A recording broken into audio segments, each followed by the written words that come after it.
I'm very excited today to talk about one of the most peaceful religions of the world, a religion who has given emphasis on non-violence like none of the other religion in my understanding. So let's venture into a beautiful journey into Jainism. Before I begin, I must admit I am not an expert of the subject, researcher and a student of it. My efforts are sincere to put forward what I understood as truth. We are here to learn about the religion, not to judge it. So sit back and enjoy the journey. In this whole session, we'll be talking about life of Mahavira Swami. We'll talk about three Ratnas of Jainism. In that, we'll also discuss about the 5 vows and 7 basic elements. We'll also talk about the concept of evolution in Jainism, 14 stages of soul evolution, and about 5 supreme souls, super souls. We'll also talk about rebirth, concept of creation, and the creator in Jainism.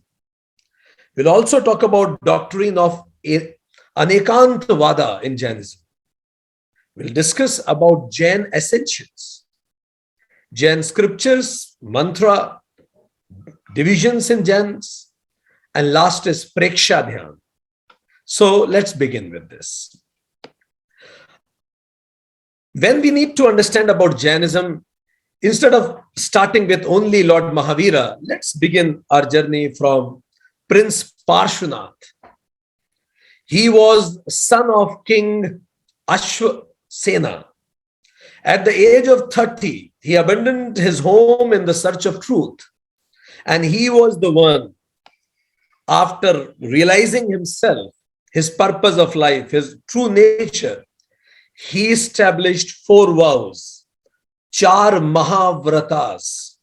First is Ahimsa, non-violence. Second is Satya, truthfulness.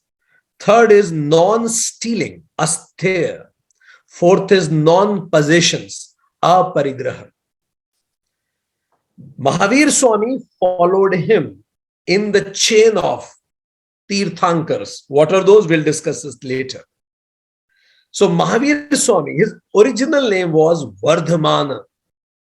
Vardhaman literally translates into prosperity personified. All types of prosperity. He was said to be born in 556 BC in a village called Kundal Grama. It is near Vaishali. And his father's name was, interestingly, Siddhartha. You remember a section in Buddhism. His father's name was Siddhartha and he was also a king. His mother's name was Trishala.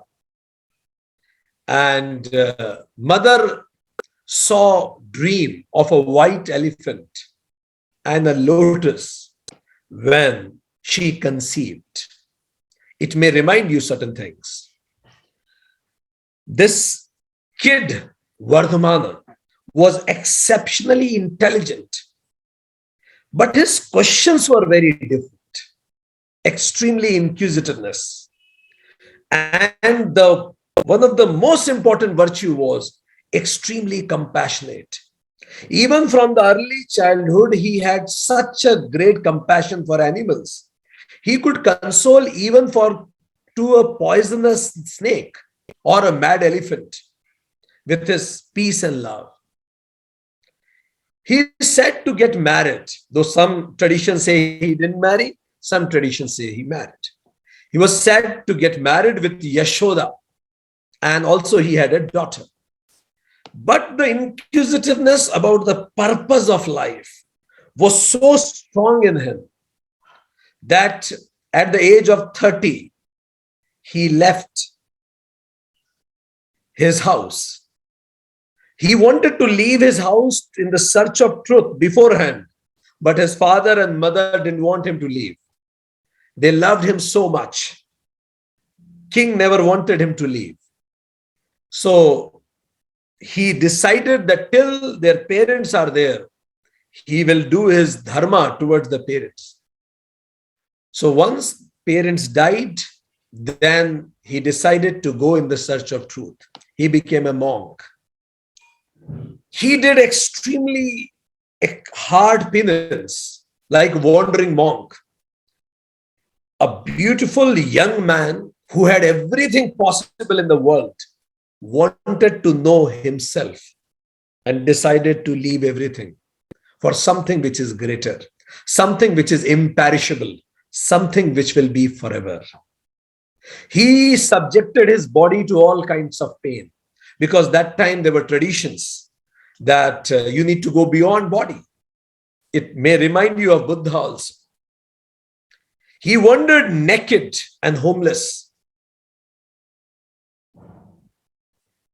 unconcerned with anything at all, what people are saying. And some people looking at him, they tried to persecute him. They throw dogs on him. But he continued his journey like a hero does. At the forefront of the battle, he fights. And this was with the case with Mahavira also. He will not drink water for days, maybe for months at times. 12 years of intense penance to understand the true nature of the world and self. At the bank of the river, on the 13th year of his penance, he realized the supreme knowledge. It is called Kevala Jnana. Supreme knowledge. After knowing what, nothing is left to be known. Once you know it, you know everything about everything. As they call nowadays, theory of everything. Once you understand the nature of gold, you will understand the nature of everything that is made up of gold. And once you understand the nature of soul, you will understand everything that has soul around the globe, around the world, and now around the creation. Then he became a Jina, or you call it Jaina. The word Jina means the conqueror of your own self. People conquer the world, he conquered himself. Who is a Jaina? Who is a Jina? Is one who conquers self. Then he was called as Mahavira, what today we call GOAT, greatest of all times, a great hero, Mahavira. Because he knew Kavalan, all-knowing, Kavalya. Kavalya means whatever is to be known, all-knowing. And after realizing himself, understanding the truth of this world, the first principle he ever taught to this world is ahimsa. Ahimsa. If ahimsa will take form ever of a human form, I will tell that it will take form of Lord Mahavira. He was ahimsa personified since his childhood. And he added the fifth vow to what earlier Tirthankar added, and that was of brahmacharya, to maintain celibacy. To walk, Brahma means higher, Charya means a routine, a pattern of life. When you follow a greater pattern of your life for a higher objective, it is called brahmacharya. So for next 30 years, he kept on traveling across the country. Mithila, Shravasti, Champa, Vaishali, even till Odisha. He taught commoners in Pali language. He taught kings like Bimbisara, Ajatshatru. So everybody could connect with him. And they used to hear him with complete devotion. And because they used to hear, they were called Shravakas. Shravak means one who listens with devotion. Like right now, some of you are Shravakas. It is known for the Jain sources that Jitendra, like we say Jinendra. In Jain sources, whenever you meet somebody, you call Jai Jinendra. Jin means conqueror of inner passions. One who knows the Kevalya Gyan is called a Jina. Indra means chief. So who is a Jinendra? One who is the chief of all those people who have victory over themselves. Chief of the best potential possibilities of human beings is called Jinendra. So whenever in Jain tradition you meet somebody, you call Jai Jinendra. It means remember your own potential to have complete command over yourself. No longer you become a victim of circumstances, be a victor in that. Jai Jinendra. So another meaning of Jai Jinendra means honor of those supreme jinas who walked before us. So remember those role models. They are the real superheroes. When we say control over self means it's that simple. When I want to study, I will study. When I want to wake up, I will wake up. Nothing in me will pull or push me towards whatever I don't want. I have complete command over my moods, sentiments, sensations. That command, that stillness is winning over yourself. And people who did it, they became a mediator for all of us. That's why we are studying together and learning what they taught. That's why those people are called Tirthankars. Tirthankar literally means ford maker, the path maker across the stream of existence. I didn't know the path. There were some people who walked on this path of righteousness. Now I know the path.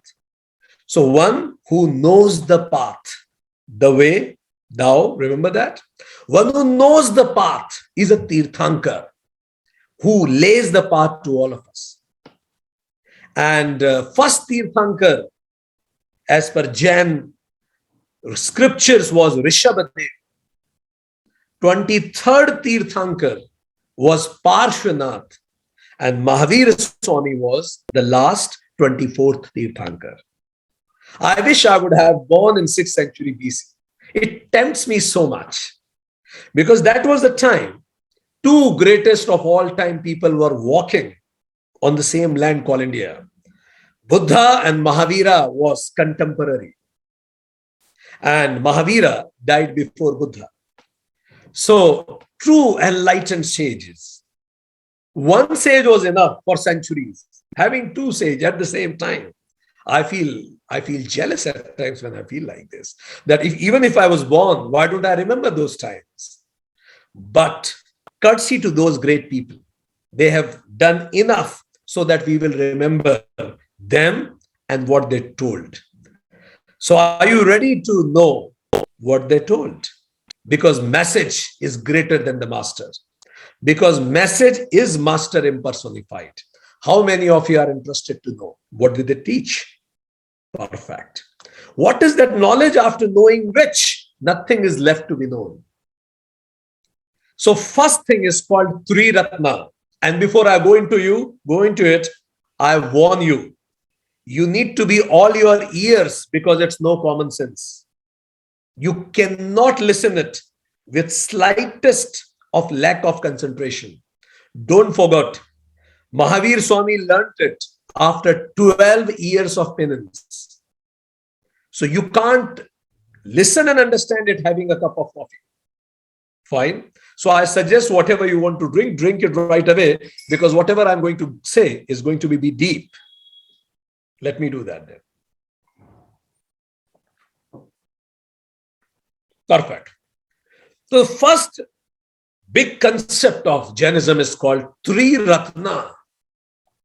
Students, if you want to realize yourself, Tirthankar says, follow these three Ratnas. If you want a life where you will never be unhappy, you will be delighted throughout your life, then follow these three Ratnas. What are those? First, Samyak Darshan, right faith, right perception. Second is Samyak Jnana, right knowledge. Third is Samyak Charitra, right character. Now let's go deep into it, really deep. What is Samyak Darshan? What is right perception? I see many things in TV. I see many things in newspaper. But what exactly is the right thing to be seen? What is right faith? So Jainism is very specific in telling you what is right faith. Right faith is faith in real truth. Then the obvious question will be, what is real truth? Then real truth has 7 basic elements. 7 basic elements is the real truth. What is that? First element is called Jiva. Jiva means something with soul, like human beings, animals, plants, all living organisms. Jiva. So there are 3 kinds of Jiva. One is called Baddha, means tied. Another is called Mukta, means Buddha. So Baddha, Buddha. Buddha means liberated. Third is called Nitya. Nitya means ever free. So Baddha, Mukta, Nitya. Fine. And people who don't understand this, they are Buddhu, as I feel like. Fine. So we need to really learn about it. First is Baddha, Mukta, Nitya. Baddha means tied up. Like we all are Baddha. We are tied up. We know that we are tied up. That's why we cry at times. We have so many miseries and roller coaster life. So we are tied up. We fall in which category? Baddha. So this Baddha are also of 2 types. One is called Sthavar. Those jivas who are immobile, like vegetation. They don't move, but they have life. Yes. Another is called Jangam. Jangam means, or it is also called Tras. Tras or Jangam means mobile beings like us. We move. Ant, spider, anything that moves is called Jangam. There are further details about 1 sense, 2 sense, 3 sense, 4 sense. I'm not going into it. Just to understand, this much is enough. Then this is the first category of the truth, Jiva. Second is called Ajiva, obviously, without soul. So there are 5 types of Ajiva. I told you it's not going to be easy. Focus, extremely important. 5 types of Ajiva, without soul. What are those 5? I will explain in one line. First is called Akasha, the space. What is Akasha? Give space to all of the other substances. We all are in Akasha, isn't it? We all sit in Akasha. So it is Akasha. Second is called Dharma. That keeps the Jiva moving. That keeps the Ajiva moving. That keeps everything moving. Everything dwells in that. Because of that, world sustains. Is it absurd? Let me make it more clear. Electron moves around the nucleus because it is its dharma to move around the nucleus.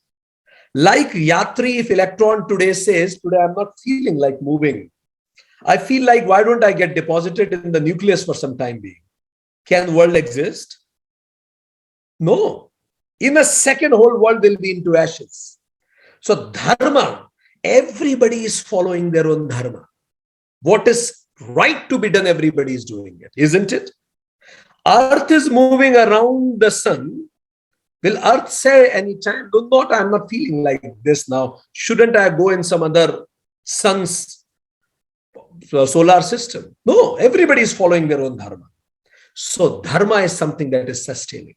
Make sense? Third is called adharma. Adharma means that which is a medium of rest or stop, which doesn't let you move, is called adharma. Dharma, which let you move. Fifth is called kala.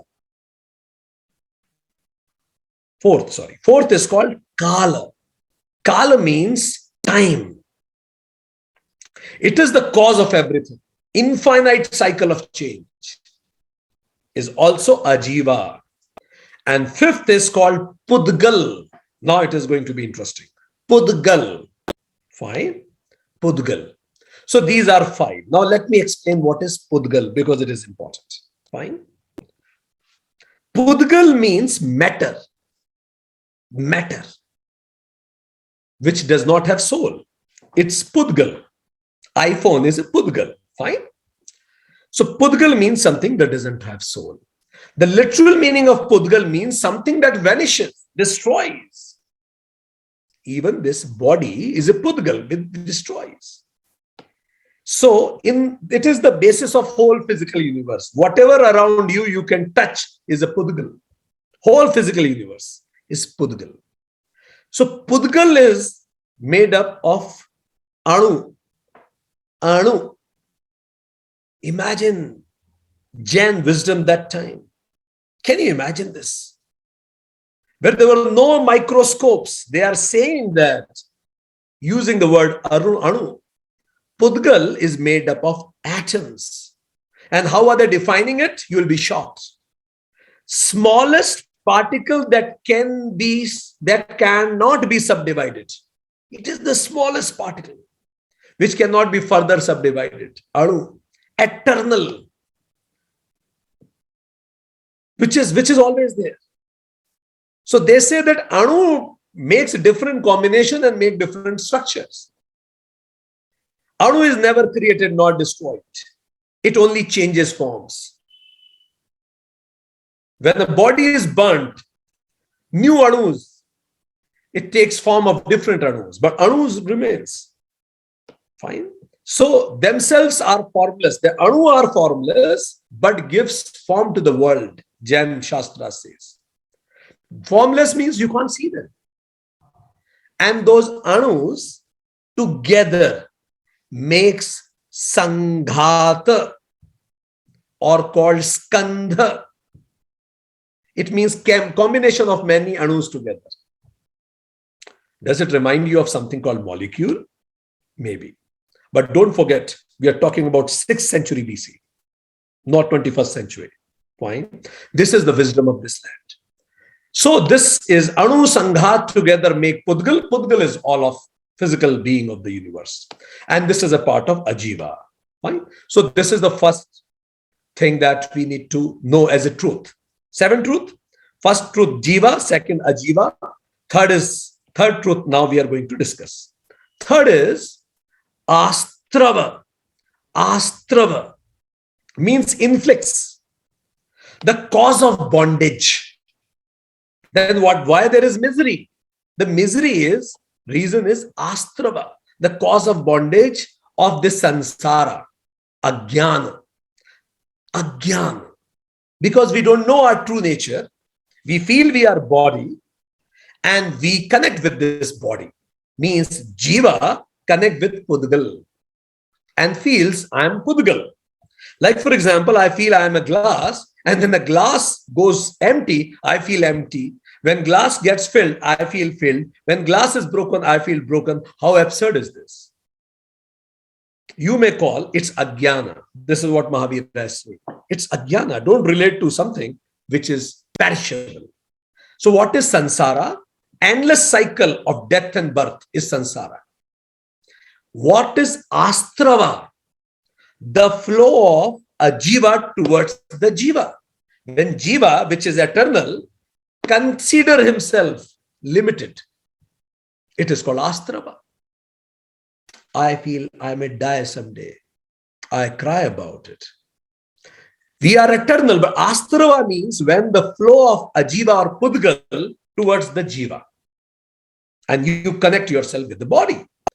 When Jiva relates and identifies with Ajiva, that causes the bondage. Fine. I say I am fat. Soul is never fat, is it? I say I am beautiful. Soul is never ugly or beautiful, is it? I am Tomar, Kshatriya. Soul has no caste. Atom has no caste.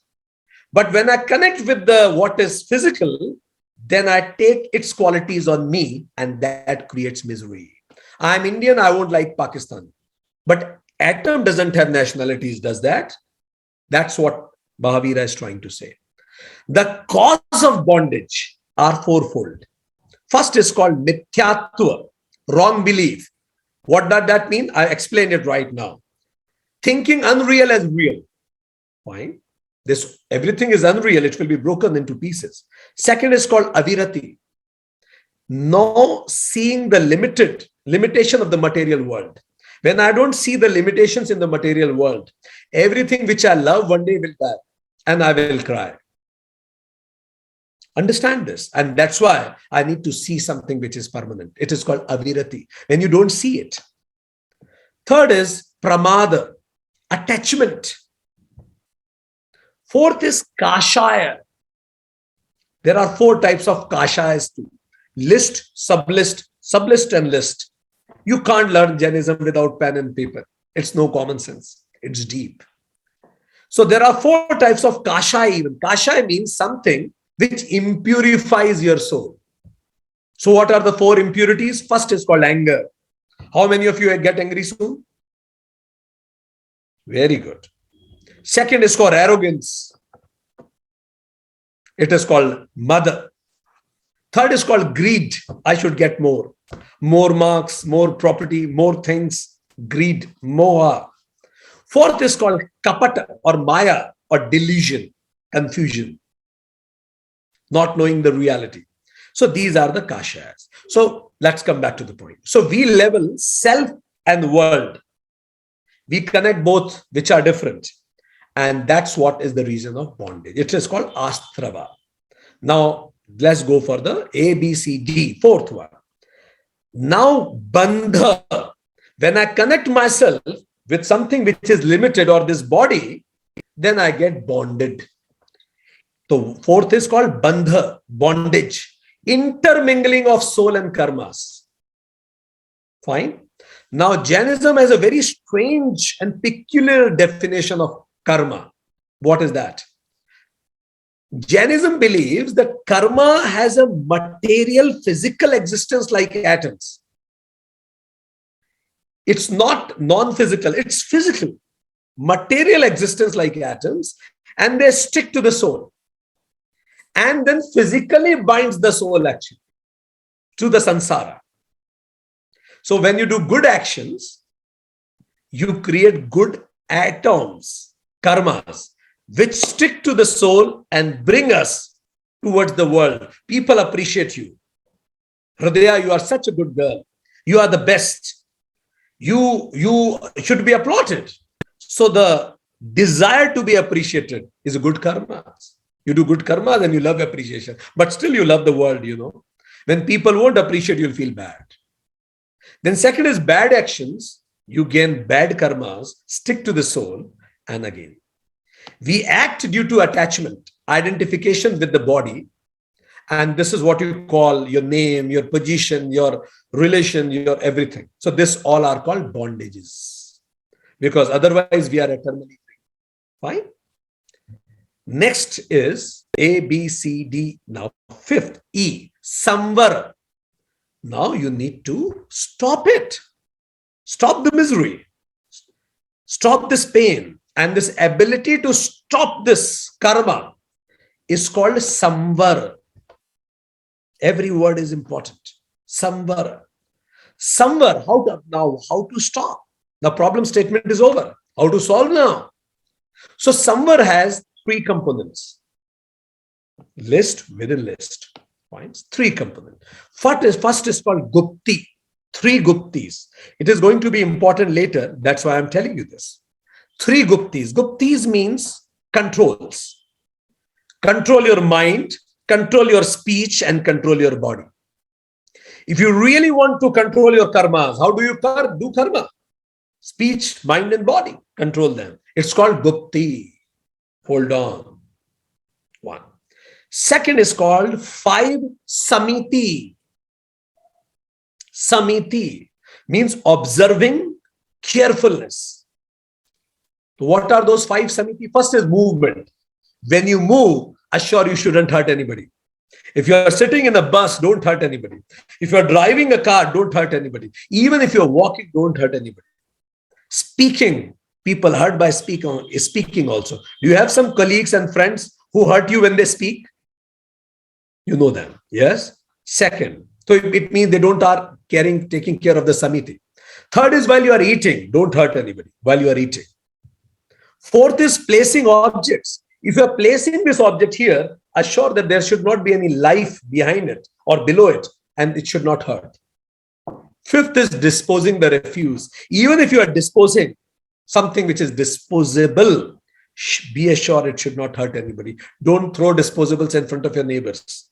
To that extent, fine. Be very mindful of what you're doing. Karma. And 10 dharmas are to be observation. Third is 10 dharmas. These dharmas are, you must have heard about it: forgiveness, humility, straightforwardness, contentment, truthfulness, self-control, penance, renunciation, non-attachment, and continuation. Continue doing it, right? So these are 10 dharmas. All these things are to-do list if you want to evolve. And there are 4 bhavnas also. 4 bhavnas. These bhavnas are Brahma Vihar of Buddhism. Please pay attention. Maitri, Karuna. Instead of Mudita, they call it Pramoda. And instead of Upeksha, they call it Madhyastha. So Maitri, Pramod, Karuna, and Madhyastha. So all these things you need to do if you really want to evolve.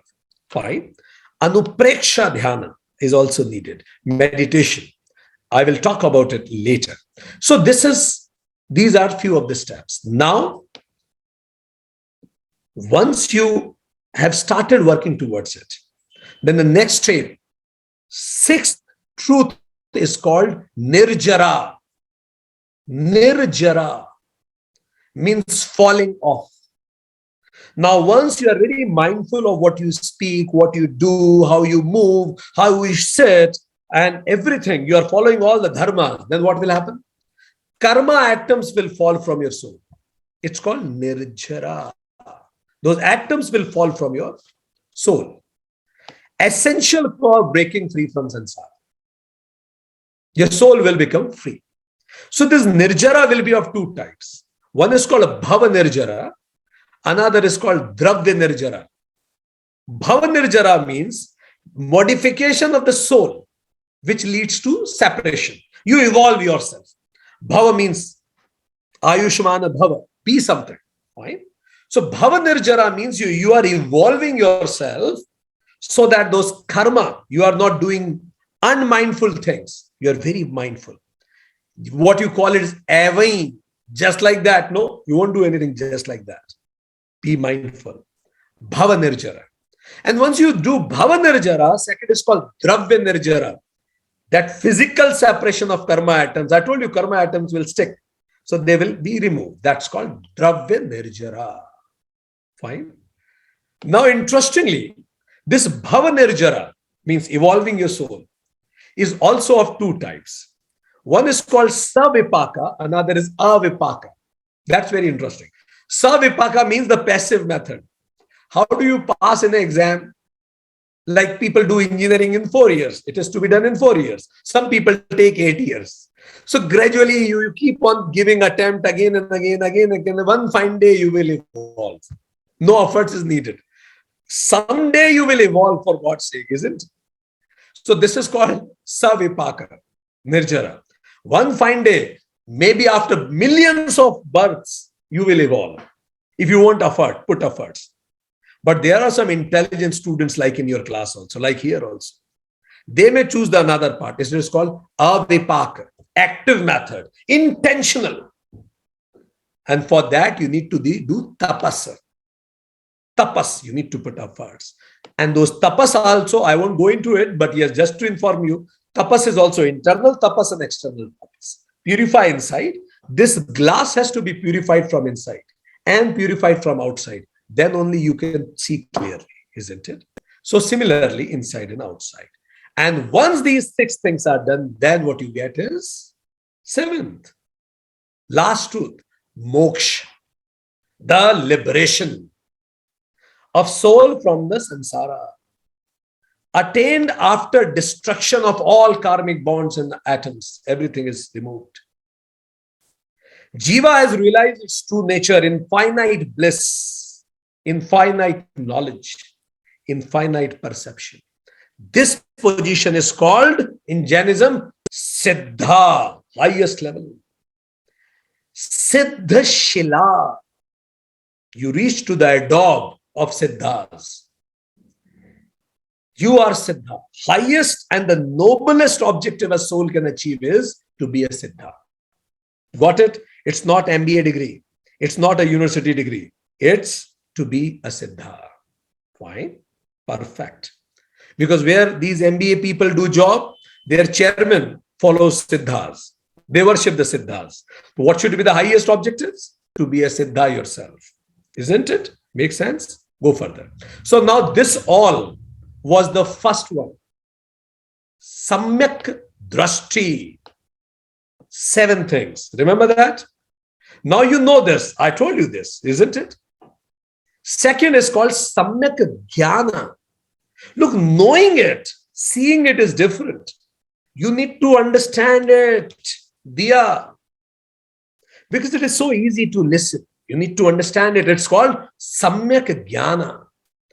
Truly understanding these 7 truths and it's in its essence with absolute clarity. When the cloud of ignorance is removed, sun of truth will start shining again. Fine?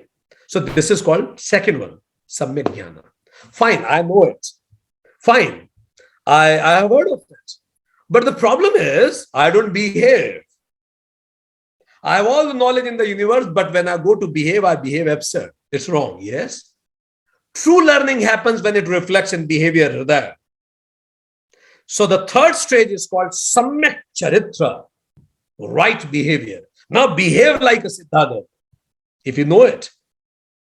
Right character. Living the life of those 7 truths. Make sense? Then the question comes, okay, fine, those 7 truths are a bit abstract in nature. I can't see karma bonds and I can't dust them out. How should I live? Samyak Charitra. Then there is good news for you. Specific answer for the specific question. And they call it 5 Mahavratas. Mahavrata. But don't worry. They are not for you. Neither for me. They are for monks and nuns. Why not for us? Because they think we are not eligible right now. So for us, what we need is, we need a micro version of it. That is more bearable, doable at our level of evolution, isn't it? So for us, there is a micro version of it. Crash course. What it is called? Anuvratas. So Anuvratas are for whom? Regular Jainans. Regular people. And Mahavratas are for whom? Monks and nuns. Make sense? So how to behave? 5 things. As they say in Harvard, fake it till you make it. Start doing it. Practice it. Finally, you will make it. You will realize it. Start through your action. Maybe it is really easy for you. So what are those 5 Mahavratas? First, Ahimsa, Satya, Asteya, Brahmacharya, Aparigraha. Remember, 4 given by Parshvanathji, 5th was Mahaviraji. Now let's understand it. I have never read any religion in this depth about Ahimsa. It's so empowering. Now listen, first one. Ahimsa means non-violence. Non-violence of any kind. Mahavira Swami said, the only way to protect our soul is to protect every other soul. Does it remind of you of a statement that if you kill a human being, it is as if you are killing whole humanity? Fine, let's go further. So how do these monks and nuns do? I will first tell you about the Mahavratas. Then I'll tell you a smaller version for us, Anuvratas. Fine. So in Mahavratas, not taking any life form. When we say any, means anyways, any form, anywhere. Not even by chance. Not even by mistake. Not even not intended. Even if you kill somebody not intended, it is equally good in Jainism as if you have killed him as with intention. But in Mahavratas, not for commoners like us. I'm talking about Mahavrata. What is for monks? When I say anyways, that's why they won't cook. Because when you fire, some microorganisms may die. They drink a special kind of water that is filtered so many times to assure no microorganisms are being drunk. They avoid vegetables which grow under the earth because when you pull it, many microorganisms die. So much thoughtful. Any form, microscopic form also they went. They put mask over their mouth so that because when you speak, some of the microorganisms may die. They won't defend even if it means in any ways you won't be able to defend yourself because they can't. Even those microorganisms can't defend. That's why you also can't defend yourself. When they walk, they keep a broom to clear the path so that no microorganism should fall beneath their feet. They never walk in night because in night you can't see that some microorganism may come. Please pay attention. I'm saying microorganism. I'm not talking about ant. I'm not talking about any animal. That is beyond thoughts killing them. So they call it never kill six beings. What are six beings? Earth beings, water beings, even fire beings, wind beings, vegetable beings, any mobile beings. To this level, you need to be non-violent. Certainly with your speech, thought and action, you need to be non-violent. Mahavir Swami said, there is no quality of soul more subtle than non-violence. No virtue of a spirit is greater than the reverence of life. It is the biggest virtue. And that's why they say ahimsa paramo dharma. Non-violence is the biggest dharma. If you say, can you tell me, can you conclude whole Jainism in one word? Then that one word is ahimsa. Rest everything is commentary. It is that important in that. Even the logo of Jainism, it writes, Paraspar Graho Jivana. All life forms are bound together by mutual support and interdependence. Can you imagine United Nations, what they are doing is this only. This is what you call ecosystem. This is what you call sustainable development, isn't it? So beautifully, all life forms are bound together by mutual support and interdependence. You are no owner of this ecosystem, no. Such a great message Mahavir Swami gives to the ecology. He says, I'm quoting, one who disregards the existence of earth, air, water, fire, and vegetation disregards his own existence, which is entwined with them. Such a beautiful message for global warming. If you disregard any element, even water, air, if you make it impure, you are actually making impure yourself because you are made up of that only. Harm done to other beings is the harm done to your own soul. It attracts negative karmas. It hinders the soul journey for liberation. Now let me go out more detail into it. Non-violence can be positive and negative. What does that mean? Negative non-violence is not killing, not harming. It's that simple. Look, I don't kill you. So nice I am. Is it okay to say this? I'm not killing you and that makes me good. No, it's not. It's not sufficient. It's called negative non-violence. What is positive non-violence? Forgiveness, tolerance, compassion, justice, charity, peace, protect environment, kind to animals, honesty, equality, freedom. Positive non-violence. Inculcate them. How many of you ever thought that these qualities will fall in the category of non-violence? They went to that detail. Then non-violence on self and others both. Non-violence for others I understood, but never do violence on self also. Be kind to self, forgive self, be kind to self also. Again, two different categories. Another two categories. Non-violence. neither doing or not getting done. Look, I never killed anybody. Hitler may come and say, look, I never killed a Jew personally. It doesn't matter. Doing or getting done is equally bad. Asking, inspiring, encouraging others to commit violence is equally as if you have done it. Look to that detail. Then, certainly for animals not to be kept in captivity, not doing cruelty to them, not putting them on starvation, nor putting them in circus. Your life cannot be made a circus, isn't it? To that detail. And Mahatma Gandhi was so inspired by the works of Mahavira that he took Satya and Ahimsa as the basis of his own existence. Satyagraha. So inspiring. But it is not for us. Because they knew that we are so tiny beings. So for us, the another version is called Anuvrata. For us, let me tell you, now you will feel more respite. Not to kill any animal. It is doable. Be vegetarian. It is doable. Do not kill anybody deliberately. If by chance accident happens, then it's fine. But for monks and nuns, no. That's why they walk. No chance of accident. Two people, have you ever heard two people were walking and they bang into each other and one died? It is not possible. They walk. And this is one of the reasons Jainism did not spread too much in different countries, because they never took any means of transportation with the slightest chance of hinsa. Imagine to the level of elevation they must be in respect of another being. Don't eat something which is generated beneath the ground, zamikand,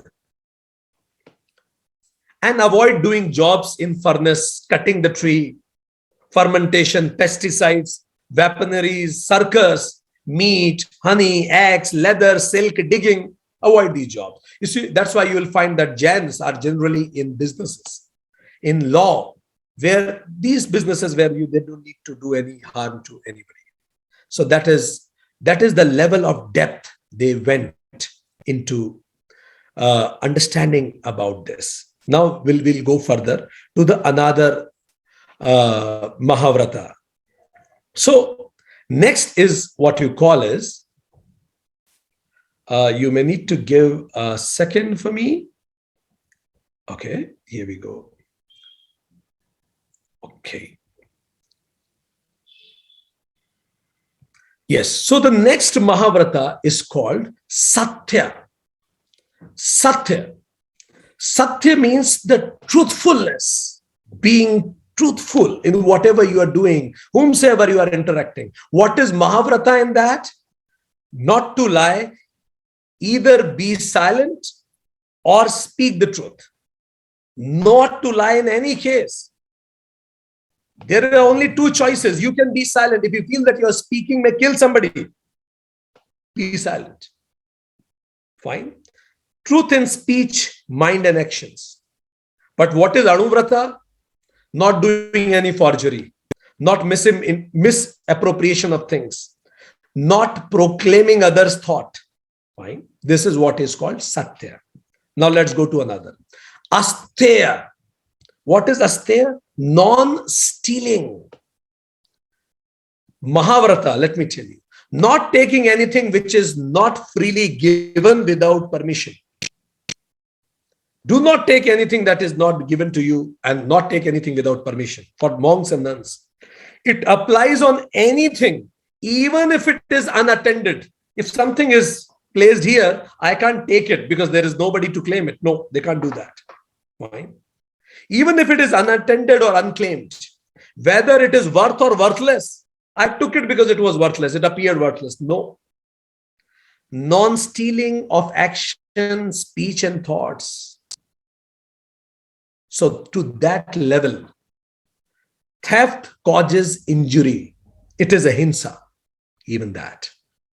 It causes injury. So this is how, and that's why Jain monks, their residences are at solitary places.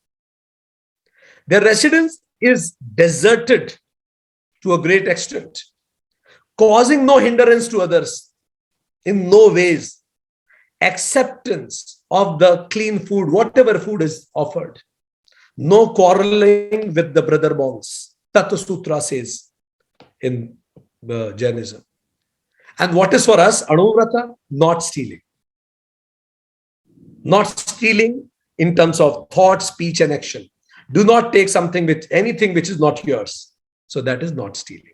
Fine? Perfect. For fifth and the last is called Brahmacharya. Fourth is called Brahmacharya. Brahmacharya means chastity, celibacy. For Mahavratis, avoid any sexual activity with body, mind, and speech, or any of the five senses. This is there. What is Anuvrata? No illicit sex.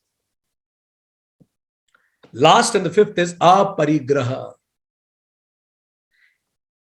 Non-possession. Do not possess anything. So parigraha means attachment to the possession is called parigraha. So do not possess anything.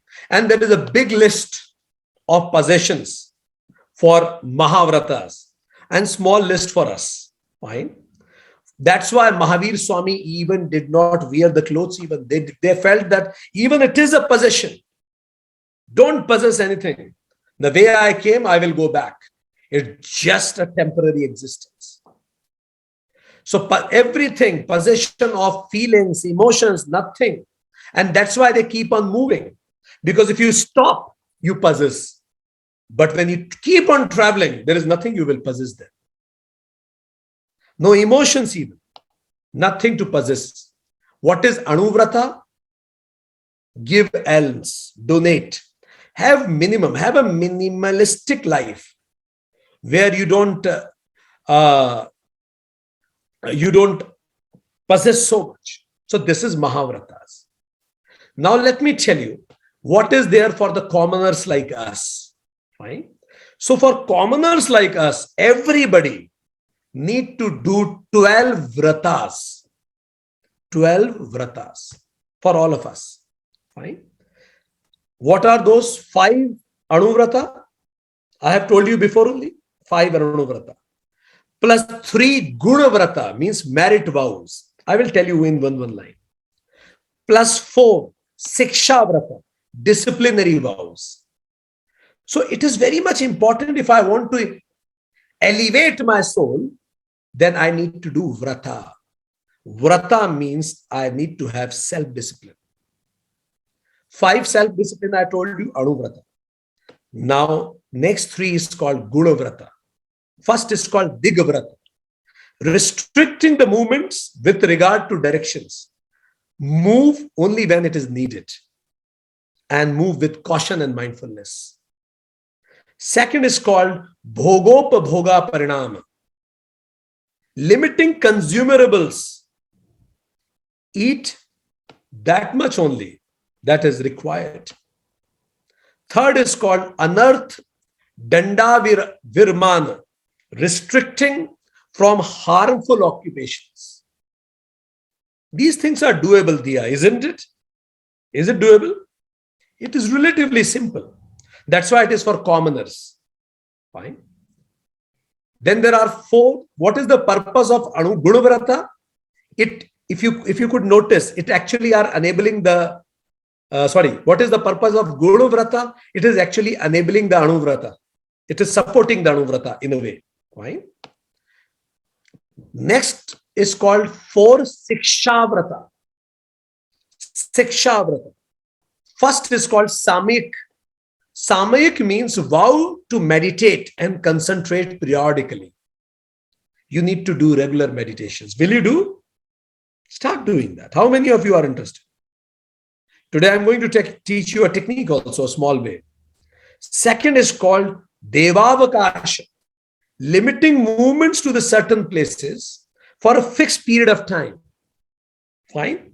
For example, in Jain monks, they have Chaturmasa. For some period, they don't move. Because when it rains, It is first difficult to move, and second, many of the water organisms may die when you move. So Devakasha, can you take out some time from your own life for yourself, restricting your movements and thinking about your own purpose of life? Is it doable? Third is called Pratipurn Prashodh Upavasa, fasting at regular intervals. Have you heard something nowadays called intermittent fasting? It is just like, it is exactly, not just like, it is exactly that.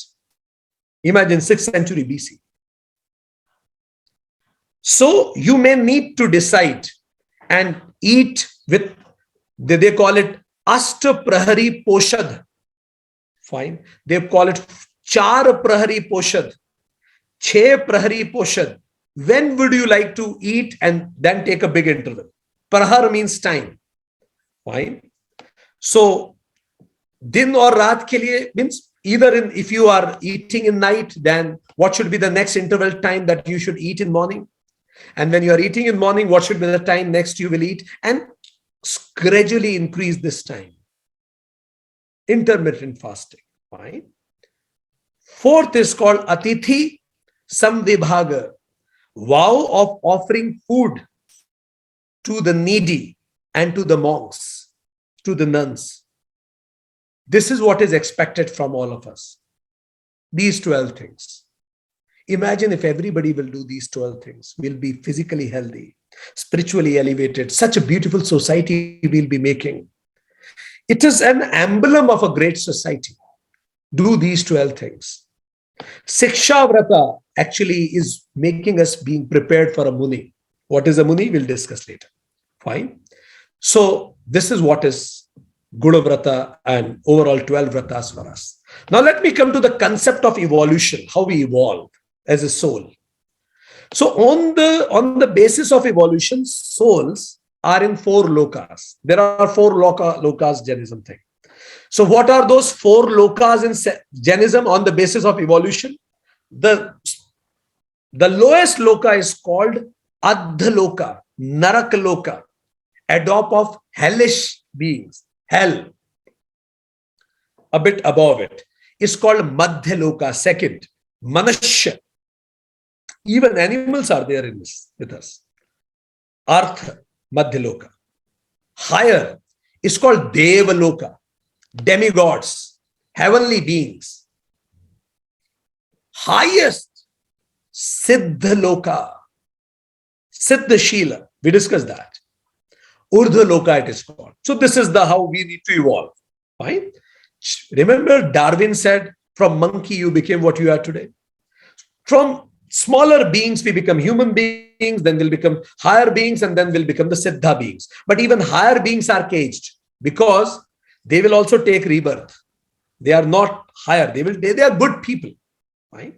And that's why they have a swastik sign in Jainism. I will show you a sign after the class.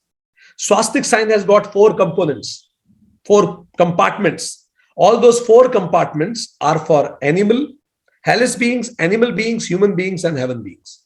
And then go beyond it. Then the question comes, how should I go beyond it? Then there are 14 stages. Such a structured religion, isn't it? You ask and they'll tell you stages, no doubts.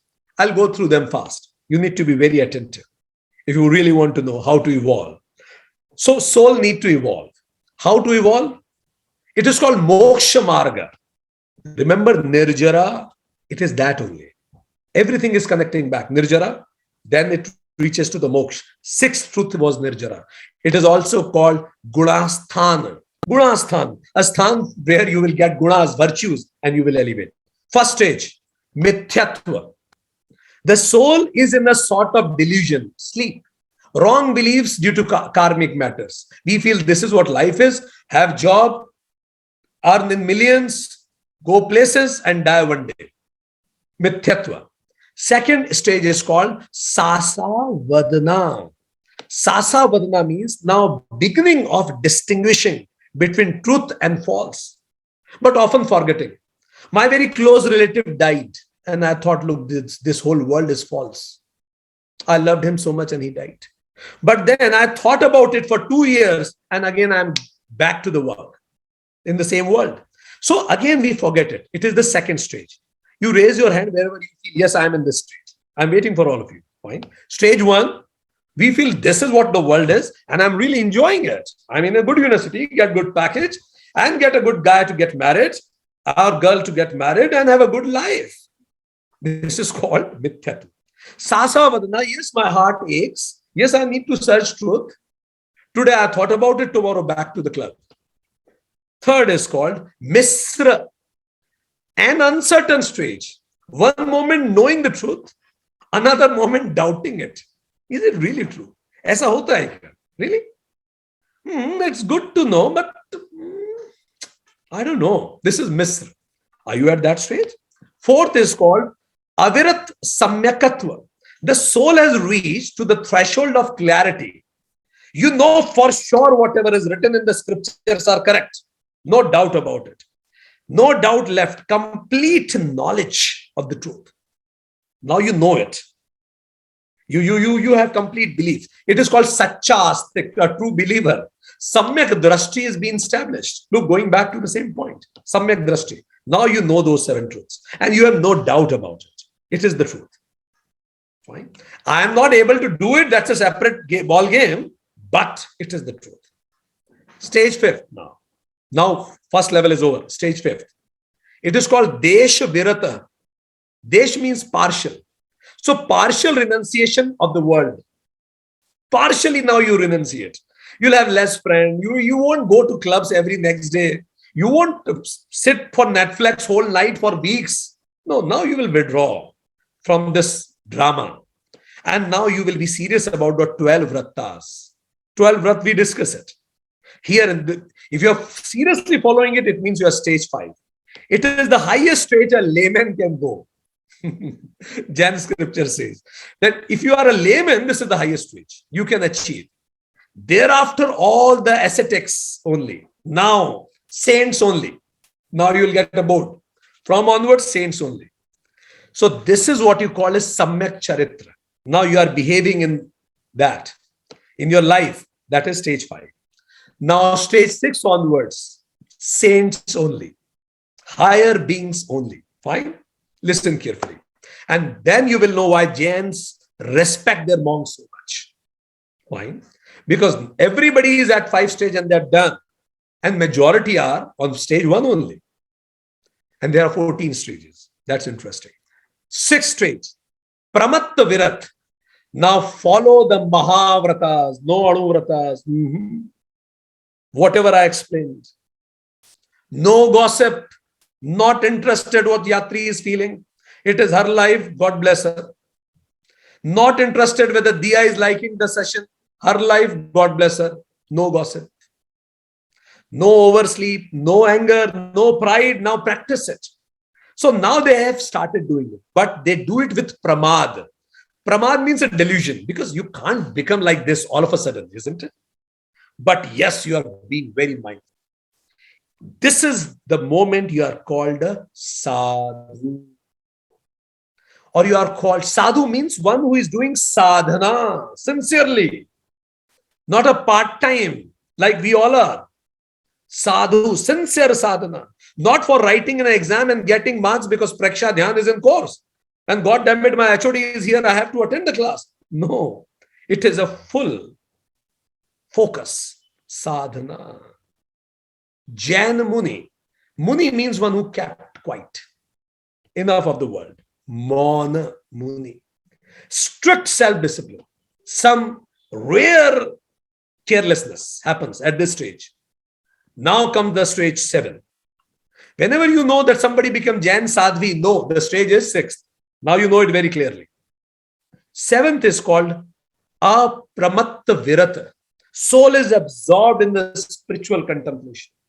The silence has gone deeper. Absolute following of Mahavratta, no carelessness. No waste.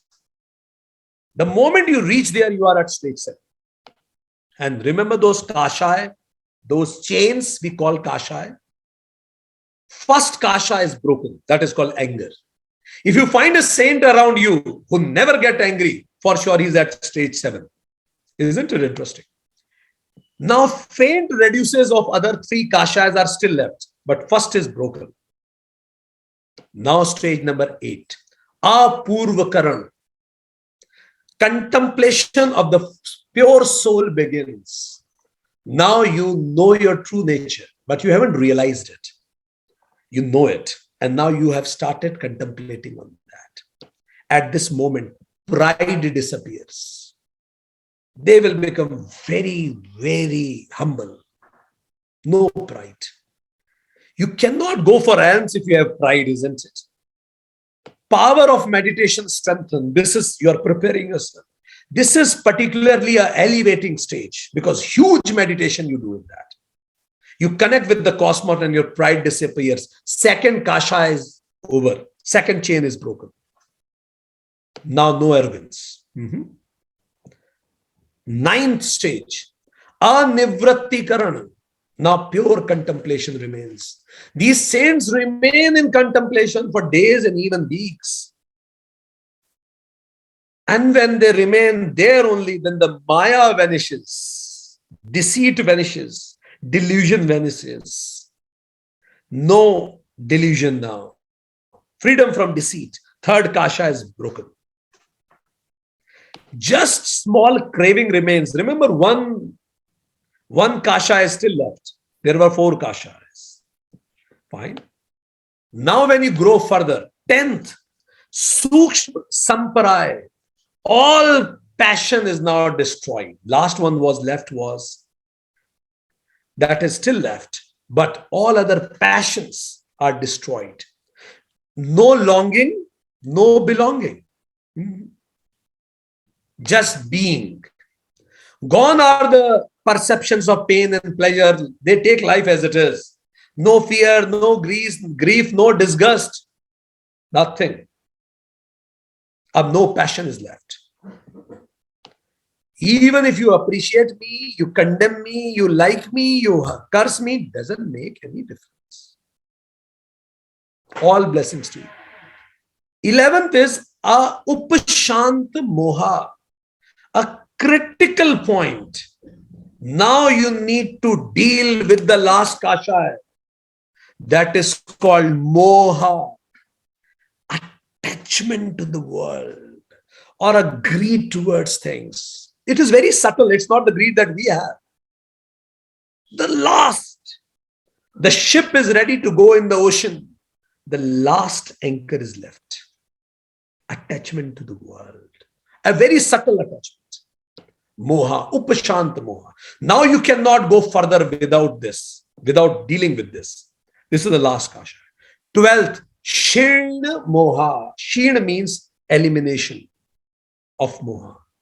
Now moha is eliminated. All 4 chains are broken. Ascetics frees himself from all ghatiya karma. Ghatiya karma means ones which attacks you. All ghats are over. Just observe the life. They are just observant now. They just witness it. Now they are not in movie yatri. They are watcher of the movie. They just see it as a movie. When in Pushpa movie, somebody hits Pushpa, we don't feel hurt. It's just a movie. They don't relate. All labels are taken away. Just a movie. Now stage 13 comes. Now all moha is gone. Sa yoga kevali.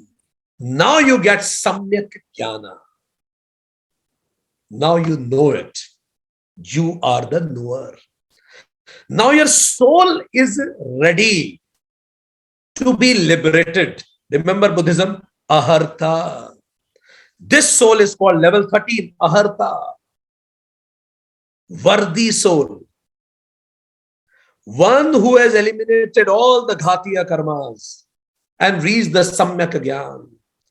Soul now sees its swabhav, the true nature, anant jnana, infinite knowledge, infinite clear perception, infinite happiness, and infinite internal power you get. And here you are called Arihanta. Ari means enemies, internal enemies. Hanta, you eliminated. You killed all internal enemies. Now you are a conqueror.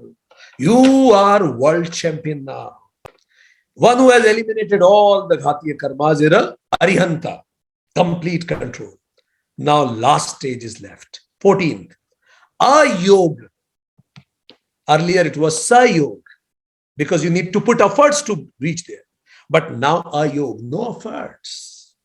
Ayog kevali. Soul is free from the sansara. In unconscious competence. A master is unconsciously competent. Complete liberation from karma. This is called Siddha. It is too much, isn't it? This is called a Siddha, a liberated soul. This soul proceeds to moksha. This soul knows its true nature. Great. So, there are 5 levels. Evolution has 14 levels, but there are called 5 supreme souls. Panch Paramesthiti. So that you can encourage and how to begin. First is called sadhu. I told you sadhu. Yes, Jain sadhu. When you initiate first. Who is a Jain sadhu? Who observe. There are 26 mool gunas, the qualities, listed qualities. If you have in them, you are a sadhu. Study scriptures and meditation on 3 ratnas. 3 things are to be done. Make sense? Then next is called upadhyay. Knowledge of 11 agamas. Agams are the Jainism literatures, scriptures. Fine. One who has studied all the Shastras and who has started teaching the Shastras in the Sangham is called an Upadhyay. Third is called Acharyas, who has 36 virtues, qualities in himself. He is the head of the Jain Sangha. He teaches, he gives Diksha, he gives initiation to others. And he tells people how to repent, how to do repentance. Remember, in Christianity, repentance. Fine. So that is called a Acharya. Acharya is made up of the word Acharana. One who lives what he says is called Acharya. Fine. Next, 4th is called Arihanta, the worthy soul. I told you. Now there are 46 virtues he has. And he does not have any of the 18 faults. Jains have listed 18 faults also. I can tell you the list, but it will go long. Fine. And who has destroyed all 4 Ghatiya karmas. I can tell you the list, but it will go long. And last is Siddha, liberated soul. Destroyed all the karmas that liberated. So this is what you technically defined: sadhu, Jain sadhu, Upadhyaya, Acharya, Arihanta, Siddha. And then what about others? So Jain Sangh has got 4 kind of people. Some are called Muni. Muni is male monk. Some are called Arthika. Arthika means female monk, nun, sadhvi. These both are called Jain sadhu. We people, if we are male, you will be called Shravak, who is ready to listen the truth. And if you are female, you will be called Shravika, a female who is ready to know the truth. Make sense? Perfect. Now, what is the concept of rebirth? It's very simple. After, if you have understood everything, it's very simple now. Because of our ajnana, Jiva feels he is ajiva, and that's why we don't know the true nature. And that's why we do karmas. I need to do this, I need to achieve that. And in these karmas, it creates tendencies. When you repeat a karma again and again, it becomes your habits, sanskaras. Fine. So your inner desires to get those things are called vasana. And your habits are called sanskaras. So these vasanas and sanskaras creates, see, agyan leads to action in wrong direction. Actions repetitively make habits. Habits, when they sink down, becomes tendencies, vasana. Vasana creates kashai, krodh, pride, delusion, greed. Remember that? And these kashai, you need to gratify that greed. That's why Vasna attracts Pudgal. Pudgal remains Ajiva. Vasna attracts Ajiva for the body. And then because you have so much Vasna left, you need to reincarnate.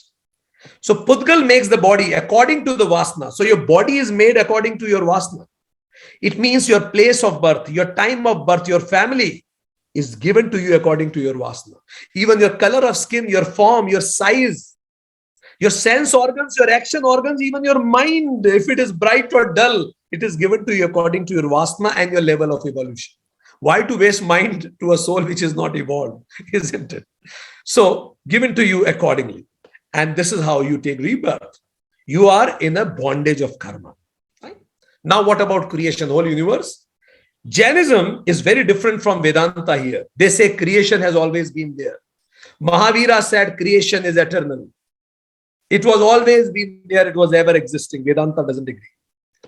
There is no creator. Lord Mahavira said there is no creator God. Vedanta doesn't agree.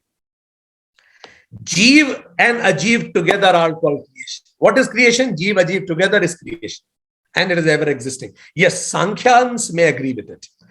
Maharshi Patanjali may agree, Prakriti, Purush both ever existed. That's perfectly fine. Vedanta may did not agree. So they believe in Dvait too. Fine. So how this universe runs? Remember that? We know this. Jeev, Akash, Adharma, Pudgal, Kal make the show running. These are the actors. Spontaneous. And where is the creator? No creator. No God exists. Then what about those heavenly beings? No, they will take rebirth. They are in golden chains. Who will not take rebirth? Siddhaloka. They won't come back. Make sense? Good. Now another important, very important doctrine. It's called Anekantavada. Anekantavada. It's beautiful doctrine. They say that the knowledge cannot be one-sided. There cannot be only one way of looking at the things, isn't it? There can be many ways of reaching at the truth. So Ekantavada means not one-sided. This is the literal meaning. Many pointed doctrine. So a Jain Ekantavadi, if you meet, he will always use this word. I think. You won't declare it as a fact. I think. The way I think world is like this. You may think something else. Look, so much accommodating in present world in times. Can you imagine this feeling? So much accommodating. That's perfectly fine. If you come and tell to a Jaini, no, I believe God exists. Then he may say, yes, that may be a point of view. That's nice. I like you. Where will you fight with such a person? When he's liking your point and still having his own point of view, appreciate him. It is just like, as they say, no single point of view is the absolute truth. Remember the story of blind man and elephant? We all have read that story. Every man holding a part of elephant and thinking this is what elephant is. Are they wrong? No, they are right from their perspective. But there is a bigger perspective also. But we can't say that whatever they are saying is absolutely wrong. It is partially correct. Why? There is a part in elephant which appears like a pillar, isn't it? It's partially correct. Then what is the absolute correctness? What is the bigger view? Come on, be a Siddha, you'll know it. And that's why Siddha never fights. And who fights are never Siddha. When the view is complete, all point of view will be clear. But when the view is limited, point of view may fight. And that's why you can't engage a real Jaini into a fight. So it is an extremely tolerant worldview, extremely loving worldview, ahimsak worldview, isn't it? Now let's come to the Jain mantra, beautiful Jain mantra. What it says, that Namo Arihantanam. So I'm translating the whole mantra to you. It is so empowering. I bow down to Arihantas. You know what Arihanta is and how much difficult it is to be Arihanta. Look, Jain never is saying that I am bowing down to any god. It is saying I am bowing to Arihanta. Second, I bow to Siddhas. Namo Siddhanam. I bow to acharyas who walked on the path before me. I bow to the upadhyayas. I bow to all the sages of the world. Look at the accommodating worldview. Five-fold salutations. These five. It destroys all the sins inside. Because they are proven role models. They are no mythology. We have seen them walking on the ground, on the planet. The five-fold salutation completely destroy all the sins. And all the auspicious mantras, it is indeed the foremost auspicious one. This is what it says. I bow down to Aryantas, I bow down to Siddhas, I bow down to Acharyas, I bow down to Padhyas, I bow down to all the sages of the world. The five-fold salutations to these five completely destroys all the sins. And all the auspicious mantras, among all the auspicious mantras, indeed it is the foremost auspicious one. This is the prayer. Such a beautiful prayer. Now, Jain scriptures. There are 46 Agam Granthas. Jain scriptures are called Agam Granthas. And please be mindful, Mahavir Swami never gave he never created any scriptures. He never wrote anything. He gave discourses. Later on, they were compiled. It was in Prakrit in its original form. So 46 Agam Granthas. 12 are called Anga Granthas. 12 are called Upanga Granthas, 10 are called Prakina Granthas, 6 Ched Granthas, 4 Mool Granthas, 2 Swatantra Granthas. Can you imagine the great scriptural tradition they have created?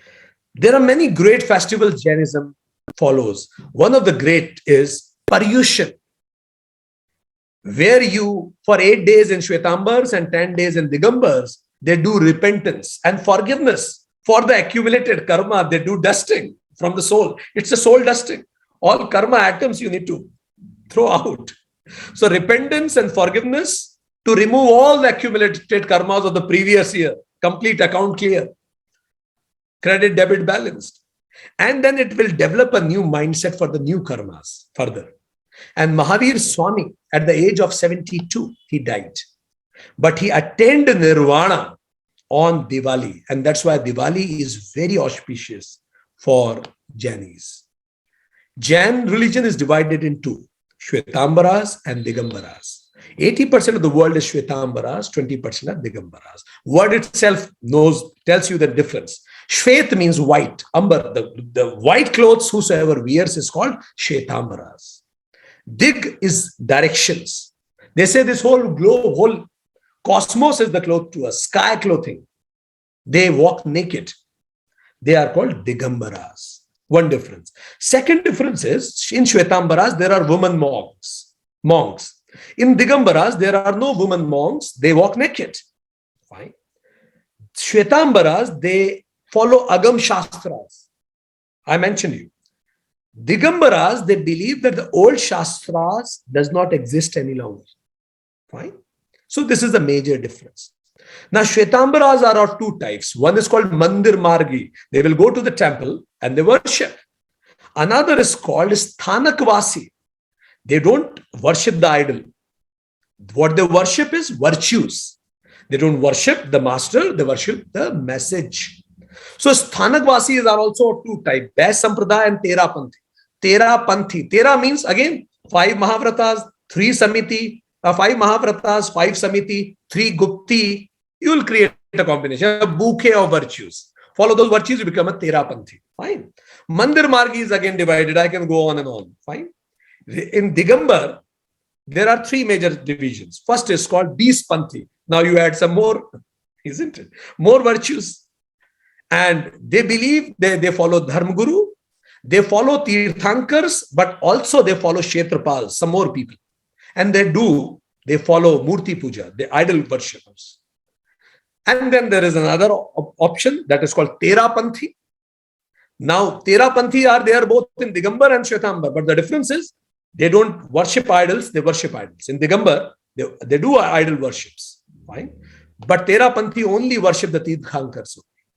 Another is called Tarana Panthi in the same Digambar. Digambar have Beespanthi, Terapanthi, and Taranpanthi. Taranpanthi do not worship the idols. So much details. Perfect. Now, last point. Preksha Dhyan. So now let me tell you one technique. I can only tell you it's beautiful. I loved it when I studied it. And I really wanted to thank Rekha madam for pushing me to read about it. So what is Preksha Dhyan? Preksha, pra means pray plus ksha. Pray, iksha means to see very carefully. It is what is called literally means. It's a very ancient meditation technique. It is called Preksha Dhyana, means to see very carefully. How do they do it? Fine. How to see it? What is the objective? To purify the emotions, to purify the thoughts, to realize yourself, and to make your mind stable so that reflection of soul can be seen. Like in still water, you can see yourself. So there are 8 steps to it. Again, steps. Jainism is so organized. Fine. Every step has a name and specific thing to be done. You can't learn Jainism without pen and paper. Everything will be mixed then. Fine. First step is called Kayotsarga. Kaya. Remember Buddhism? Here also, Kayotsarga, body. So what you do is first you lay down and then you focus on your body, speech and mind, and you relax the body. You focus, your chest is getting relaxed, your hand is getting relaxed, you relax yourself completely. What happens? It recharges the body and it calms the nervous system. Now you're relaxed. Step 1, you are entering. Fine. Step 2, Antaryatra. Now from the body, you'll go to the spinal cord. Area of focus is what? First, in the step 1, area of focus was body, speech and mind. Relax them. Step 2, Antaryatra, area of focus is spinal cord. From the Shakti Kendra, that Mooladhara chakra, to the Gyan Kendra here, you focus. You let your focus flow from down to up and up to down again. Fine. You don't stop in between. It's a Rajdhani Express between 2 points. No stoppage in between. Gyan Kendra and Shakti Kendra together. Mooladhara and Sahasrara. It flows the vital energy, prana. Fine. And this time, because it flows, you get overwhelmed. Negative emotions you overcome it. And it reduces your stress. It energizes you because you're working with your prana. Fine. Then comes in stage 3. Shwas Preksha. Now the area's focus is what? Breathing. So how do you begin? You start with slow breathing. Step 2, you go for deep breathing. Diaphragmatic breathing, as you may say. Deep breathing. And then third is step 3, rhythmic breathing. So detailed they are. And this sequence you follow.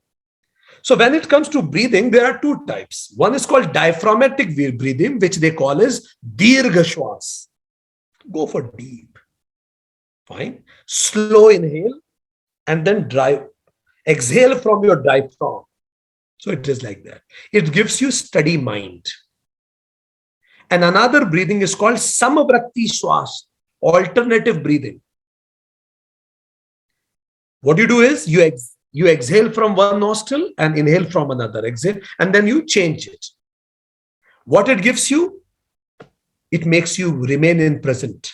Extrasensory perception it develops. Fine. Still stage 3. See how deep it is. Step 4, Sharir Preksha. Earlier we only relaxed the body. We didn't see it. Now we are relaxing it. Now we are seeing it. Preksha. So now we'll go to every sensation of skin. Yatri, every sensation of skin. Muscles.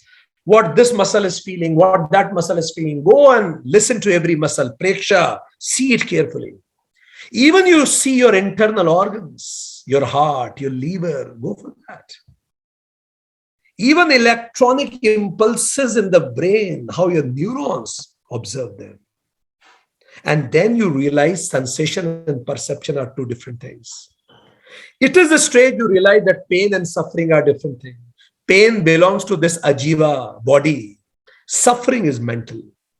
I can choose not to suffer, and body may keep on remain in pain. It's a choice. This develops something called Sakshi Bhava. You see your body from outside. Impartial perception of pain and pleasure. You understand even the pain and pleasure are just chemical, neurological, electric impulse, what you call pain and what you call pleasure. You realize it. Cell vitalization happens here. Better digestion you get. Now step 5. Chaitanya Kendra Preksha. Now you are going deeper, really deeper. Now area of focus is, as word says, Chaitanya Kendra Preksha. Various psychic centers of the body. Were those stations which we didn't stop due to Rajdhani Express? All 7 chakras now we will go. Every center. Every chakra is related to some or the other system of body, nervous system, neuroendocrine system, different systems of the body. Every chakra, we go chakra by chakra. It gives us hormonal balance, mind control, reasoning abilities, self-mastery, bliss, compassion, and extreme happiness. Fine. Ways are getting up. Step 6 is Lashya Dhyana. Lashya Dhyana. Now, when you go deep into your psyche, you will find that your urges, impulses, sensualities, and emotions, you have seen all psychic centers. Now they will start getting visible there at this stage. What you call is aura. Now you can see aura of those, your personality. If you have negative virtues, the aura will be of different color. So you will find that there are 2 psychic colors. You can see it in closing your eyes. You don't keep your eyes open, but you can perceive it. So there are 2 colors. One is called malevolent colors, which are dark colors, black, blue, gray. So you may see that your aura is black. Or another colors are called benevolent colors, which are bright, red, yellow, white. Fine. So now you can perceive that. Subtle micro vibrations translated into aura is called Lashya. This is what is Lashya. Now, what do you do with that now? Now, just like an NLP technique, you pick that black aura and you diffuse it into red or yellow aura. So that it is called aura cleansing. Scan colors of the psychic centers and change them in the benevolent colors. Aura purification. Change in the Lashya, change in the aura. Now your personality is getting changed. Step 7 is called Anu Preksha. Anu means deeper, deeper, deeper. Now go more deeper. There is something beyond the psyche. Emotions, thoughts, body, leave them alone. Anu Preksha, go deeper in contemplation. Stage 7. Now what do you need to focus? Higher values. What are those higher values? Like Ekatva, oneness, Anitya, impermanence of everything, and yourself permanent. Satyam, the absolute reality.